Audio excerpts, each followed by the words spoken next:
So first of all, you're here for building P&L models that win trust. So if you signed up for a different lightning talk, go ahead and join that one. A little bit about me. I'm Elena Luneva. I am the VP of Product of GoFundMe. I'm also a coach, advisor, course creator here on Maven. I've held GM, CPO, VP roles at a couple of companies before this one. So Braintrust, Nextdoor, Nuna, OpenTable, and BlackRock. And one of the opportunities I found in my career is being able to really translate that product speak to financial speak. And so that's what I really want to focus our time together on today. Where can you find me? I'm on Substack, I'm on LinkedIn, and I'm also launching a course, PM to GTM, that focuses on a deeper understanding of finance that we're going to go into today.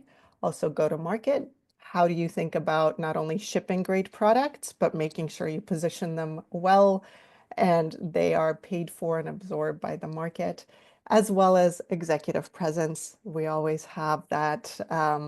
How do we really position our product and develop that growth engine for ourselves and the things that we're working on? So without further ado, what are we going to cover today? I want to start with the basics because I found for myself, sometimes people would say P&L and I didn't know what all of that meant. So we're going to go really basic. A lot of you probably already know that, but I want to set that foundation. Then I want to go into how do we translate product metrics, a lot of the ones you're used to financial ones. So when you're talking to your CFO, when you're talking to other executives in the room, you know how to position and translate for your audience. Then we'll go into a real use case, how I built a financial model for Nextdoor Maps product and position that for our executive team and that investment case for the company. We'll go through some scenario planning, how to think about risks, how to be transparent about those when you're working with your executive teams. And then some do's and don'ts at the end in terms of positioning and working through the things you're working through. All right, so first, the basics, the foundation. What is a profit and loss statement? What does it have on it? So at the very top, you'll find revenue. How does the company make money and from what? What are the revenues coming in? Below that, the costs of goods sold. How much does it cost to make the thing that you're selling? If you take out the costs from the revenue, you get that what's called gross profit. So for example, if your company sells pens and you buy pens elsewhere, then your revenue will be how much you make off those pens minus the cost of how much it took you to acquire those pens. Below gross profit is things called operating expenses. Frequently, that's all of us that cost the company money, things like office space, things that take you to make the products or things that you're selling. So if you're back to the company that sells pens, instead of buying pens, you buy parts of pens and then you need to assemble them, then your costs of goods sold will be those parts. Your operating expenses will be the cost that'll take you to assemble those pens that you have to take out of revenue.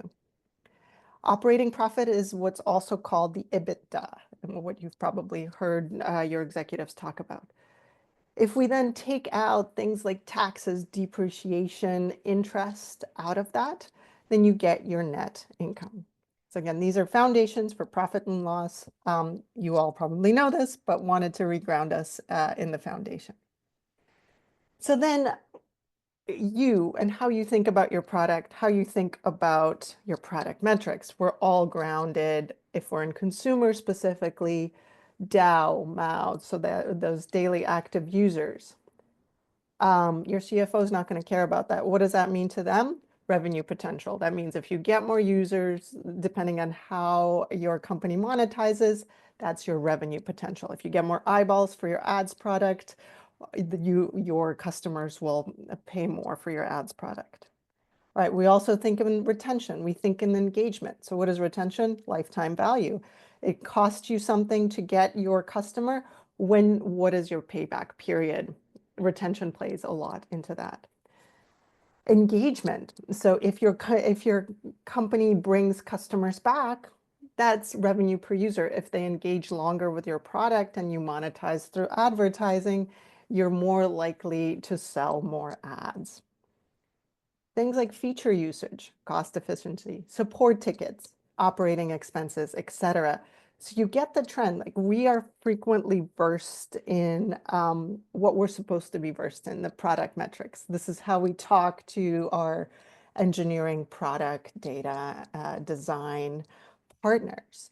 But when you're talking to executives, you really need to think about what is their frame of reference and how can you position your product to them? And so these are some of the ways you can do that. So let's go into a live example. So after this context setting, we'll go into an actual spreadsheet and go through the financial model. So to set the case, a while back, I worked at Nextdoor, and one of our opportunities to improve engagement, to improve the brand appreciation of Nextdoor, was to think about introducing a mapping experience. Nextdoor is a local social network where neighbors connect over things like selling their kids' used gear or connecting with local businesses in the neighborhood, like their local bakery. The way people experience Nextdoor is with a feed, so they scroll through various posts from people. Our opportunity was to create a local way of experiencing that neighborhood by letting them see events, things for sale, and things like agencies or businesses through a mapping experience. But maps take a long time to build, and they're very costly because of the data that's needed to power them. So some of the assumptions we were making, and this is fake data, but go with me, is we had about 8.5 million daily active users, and if we added this additional feature to the product suite, we'd increase engagement. Once we increase engagement, we'll increase how long a person spends in our app based on initial testing. We got some of that feedback. And then based on that increased usage and increased retention, we will then get additional CPM for map-based advertising. So we'd be able to create new advertising paradigms within this new spot within the app. So then if we go into a revenue model and start at the top, thinking through a P&L again, and how did I then really translate this into a business case for our financial partners and the executive team. So again, objective, enhance local discovery and interactivity with a map experience. Outcomes is we will convert more of that engagement into advertising revenue. And some of the duration parameters, and you'll see later on, it'll take us about 4 quarters to really develop and roll out based on testing parameters and hypotheses. So starting at the top of the P&L model, we start with revenue projections. So how do we think about the increase of our daily active users as a result of this new feature, quarter over quarter? How does that translate into a bump in revenue? So started with those daily active users. Initially, no one will be engaging with the map because obviously it's just not there. But over time, we had a projection of there would be increased engagement of the mapping interface. So then what does that engagement convert into? That converts into an additional, a layered on DAU, daily active users, on top of the map experience. And so that's that map feature DAU right there. Okay, so then we baked in our next assumption. So that additional minutes per map user.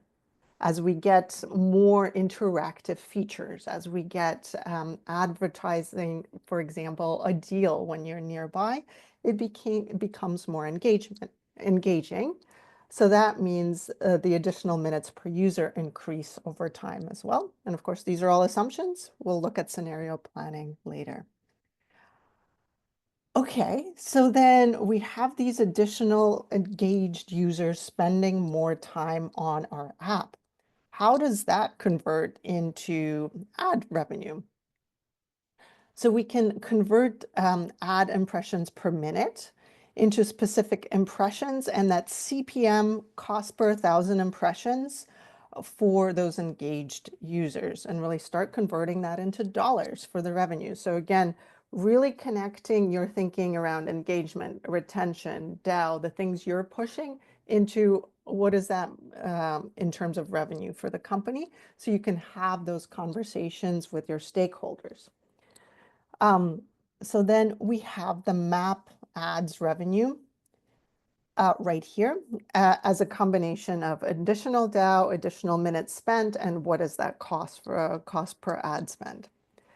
Now, the additional thing that we were thinking through is, all right, we currently have traditional advertising models within the Nextdoor ecosystem. But can we create new forms of engagement because it's a different immersive experience? So then we factored in a cost of, okay, on top of that, we can come up with these creative, innovative ways of engaging with users, and we think that will be an additional layer of revenue. So you can see that then as we combine engagement all the way down to revenue, we get this total projected revenue. Base case, foundational case that we can then play with. We then go into, okay, but how much will it cost us to get to this additional revenue? So the two buckets we needed to think through is cost of goods sold. And then the other one is operating expense. So this is how many people and their salaries and how much it will take us to get there. So if we start at cost of goods sold, and you can relate that to the product and what goes into it. For the mapping experience, it was a lot of data costs, mapping costs. How do we understand that a point is a point that is actually a local business, and that this is how it relates to where a person is on that map? So we really spent a lot of money on Google. The second piece for us was Foursquare, because Foursquare had that that inference around what is that point. Then we also had various cleansing data, mapping information to make that immersive experience, and what do we surface when.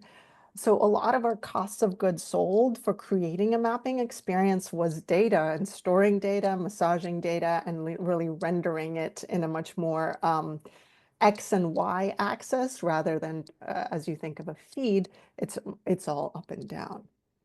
So then with that projection and putting in those costs, our total COGS were 38,000 in our first year. And then those costs, because they're data costs, will increase based on usage, which, if we want usage.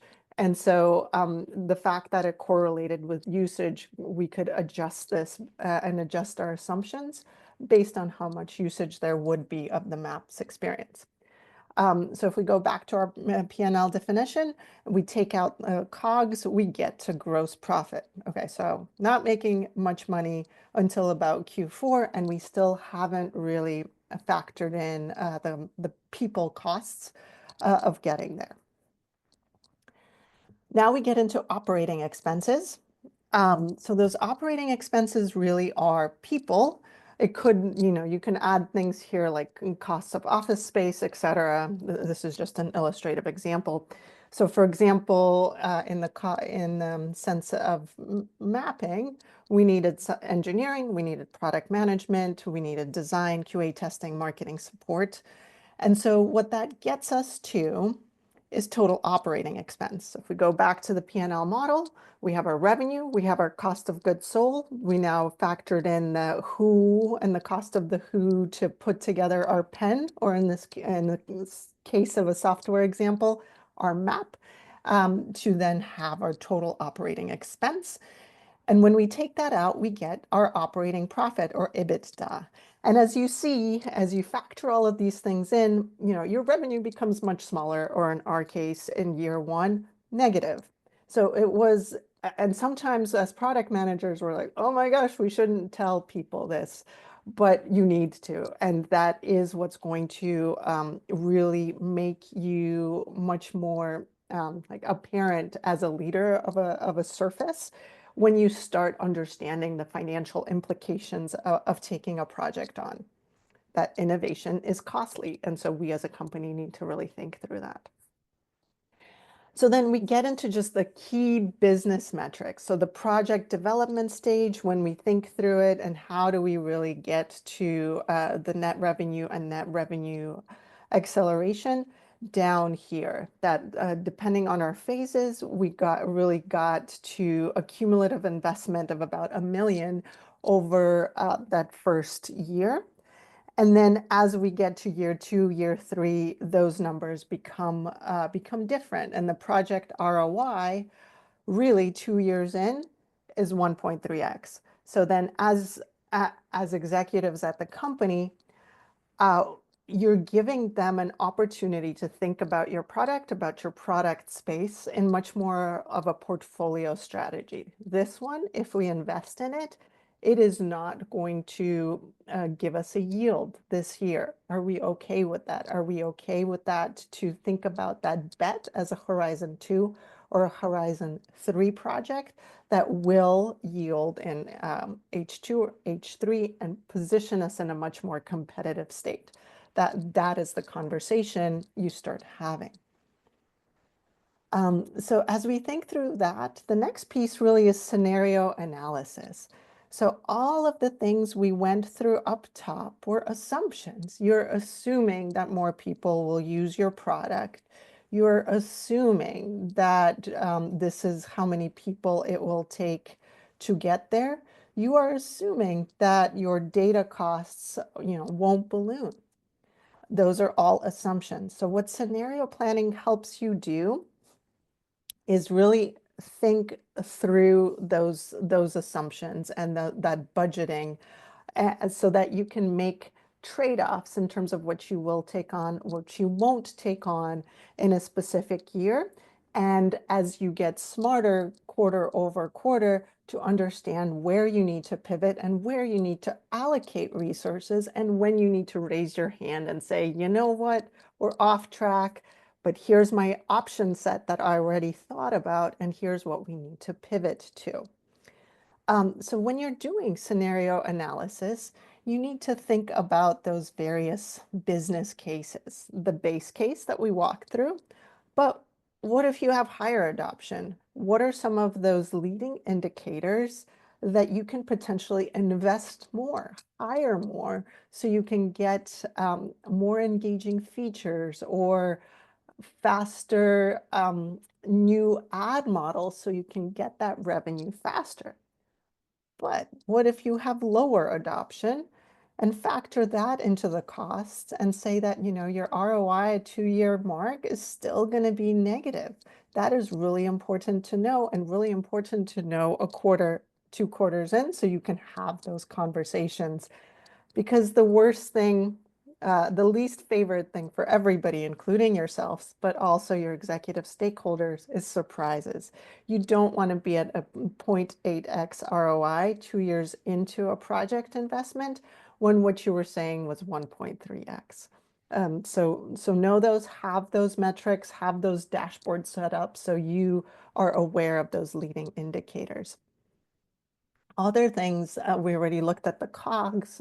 There was the people cost, but for our project, it was the data costs. So as you're negotiating 1-year, 2-year, 3-year contracts, are your data costs increasing? When your partnerships team is out there negotiating those contracts, can you arm them at the beginning of the project with these costs to say, at a certain break-even rate, maybe this data provider is just not a non-starter for us.